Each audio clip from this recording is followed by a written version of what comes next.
Hello friends, today we are taking a look at the king of the monsters. It's Godzilla.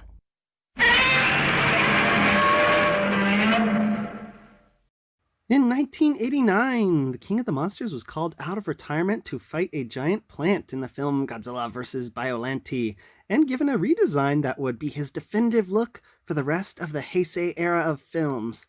Godzilla's face was made more feline-like in appearance for the film, and it was placed on a smaller head on a longer neck to give a sense of size for his body. Inside the mouth, Godzilla has a double row of teeth on the top and the bottom, which Neca has got here. Much more muscle mass was added to Godzilla's upper arms and his chest and the thighs down there for the film. On the back, the dorsal spines, as they're called, were made a lot bigger on the side rows, almost to the size of the center row here. And my favorite thing about the 89 Godzilla design, the super long tail, which Neca has given us their longest tail on any Godzilla figure to date, I think, here, friends. So Neca's given us a very good sculpt overall, friends. It's extremely accurate to the film. I really like all the little detail they got in his, crusty scales on the chest, like how deep that sculpt is. And it's got the same pattern here on the lower torso piece, but I mean, the sculpt just isn't as deep. Like, you can tell there's a big difference in detail from that piece and that piece, but I mean, I think that's really my only main complaint, pretty much. Good sculpt all around. They even got these little fins that go up on Godzilla's head, and the center row's kind of a little too big. I mean, it didn't look like quite that pointy-headed in the movie, I think, but I mean, it is the highest row in the movie, so I mean, pretty accurate sculpt, even little ears on the head there. Nice job, Neca. If we start looking at the paint, however, well, this Godzilla's green. There's no way around it, he's pretty green. He's actually molded in a very dark green color, and then has this dark gray dry brushed on and gotten all the little cracks and crevices, and it's not really accurate. Godzilla's never been green. He's always a charcoal gray, except for 99 and 2000 Godzillas from the first two Millennium series movies where he is green, but other than that, he's always dark charcoal gray. And yeah, but I mean, honestly, when you think about Godzilla, you do think about him being green, so it's kind of accurate there. Other big inaccuracy is the eyes. So for the 89 film, Godzilla vs. Biollante, Godzilla's sclera are almost not even there. His pupils and irises to fill up the whole eye socket pretty much. You should hardly be able to see any white, and instead here it's half of the eye is white. So Neca kind of messed that up, but otherwise the paint's real good. They got the teeth and the tongue pretty good. I like the glossy red they used for the tongue there. Makes it look wet. That's great. The claws on the hands and the nails on the toes are a little too dark. I think they're a little closer to white in the actual movie, but this is fine. What's most impressive is but they got all the spines here, all the way to the little tip, and there's no slop really. Every spine has just a little bit of paint, just enough to convey the color it's supposed to be, and yeah, I like that fade and that transition. I mean, it's a little weird how Godzilla's spine suddenly stopped being that bone white color and just sort of go to his skin color right there at his head, but I mean, that's how it is in the movie, so Neca got that part right. The real inaccuracy is he's a green Godzilla, and he's got too much sclera in his eyes. Other than that, paint's pretty good. For articulation, Godzilla has got a ball joint head, can go so far down, which is not bad, and so far up at the first joint, and then there's another ball joint at the base of the neck, and you can get him a little bit better range if you combine them both. It's not bad at all, I think. Then the coolest thing he's got is an articulated jaw, and it goes really far down, but that's to accommodate the beam effect accessory, which we'll get to later. Shoulders are on hinge and swivel. They can go up above 90, not bad, and they go all the way around. Elbows are also hinge and swivel. It would have been nice if he had double elbows and a bicep swivel, but I mean, this is pretty good too. On my right arm, the joint's kind of popping out, it's not all the way in there, so there's this big old gap in his arm over there.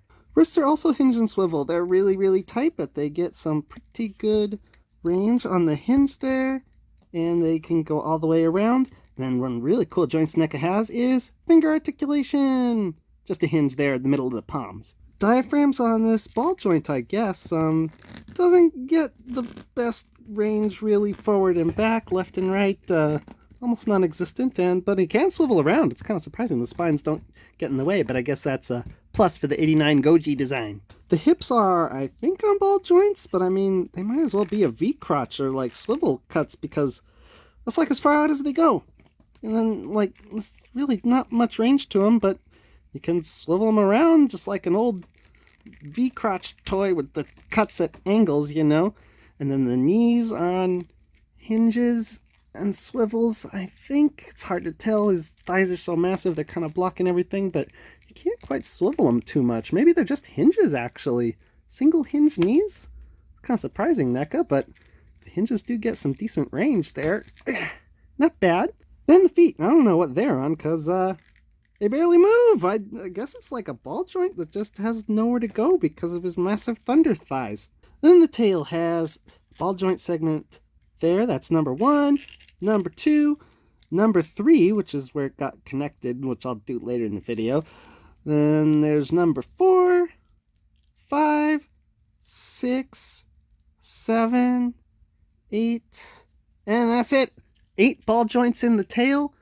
Not bad. You can definitely get some great poses out of that tail, but I kind of like just leaving him in his neutral position. Really good articulation, Neca. I mean, I wish there was some more range in the torso, but I mean, what are you going to do? This ain't SH Monster Arts, and I wish that guy was all the way popped in. I got to boil him and shove his arm in there, but articulation's good overall. Now, Godzilla is a big character, so he appropriately gets some big packaging. It's just as tall or as wide as a standard Neca Ultimate figure box, but it's twice as thick, which is pretty cool. And on the side here, we can see that poster art, and then down here it says 65.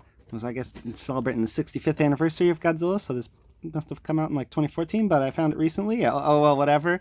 On the front, we get another shot of the poster and Biollante in his first form, her first form, its first form, whatever it is. I don't think it had like flowers for hands, but whatever. And Japanese title and English title down there. Pretty cool. Same thing on this side as the other side. On the back, some shots of the figure and a little write-up. You can pause that and read it if you like. Up on the top, same logo. Open the flap on the front, and up here it says Godzilla. Just like in case they ever release Biollante, I guess it's going to come in the same kind of packaging, but with Biollante in the corner. Got a cool shot of the figure in the water, and I'm guessing this is some like Photoshop effects because they couldn't make splashes this small, really. You can see Godzilla in the window box over there and a bunch of little flowers. Anyways, let's get this guy free from his packaging. To do that, we're going to cut the tape up here. Ooh, that's thick tape. What? Well, maybe, you know what? I'll just sort of peel it off. Well, that works. Ooh, that's heavy. Now we can get a better look at that card back. Inserted in the box is just some glowy particle effects, the same ones streaking across the photo figure over here. Get some instructions inside, saying we gotta heat up that tail before we pop it on Godzilla. I'm not gonna do that. I'm gonna try and pop it on normal. Godzilla himself has these double thick sock tie things around the neck and the tail down there, and I think that actually makes sense considering he's such a big, bulky, heavy guy. And then he gets one wire twist tie over here, around the thighs that will undo.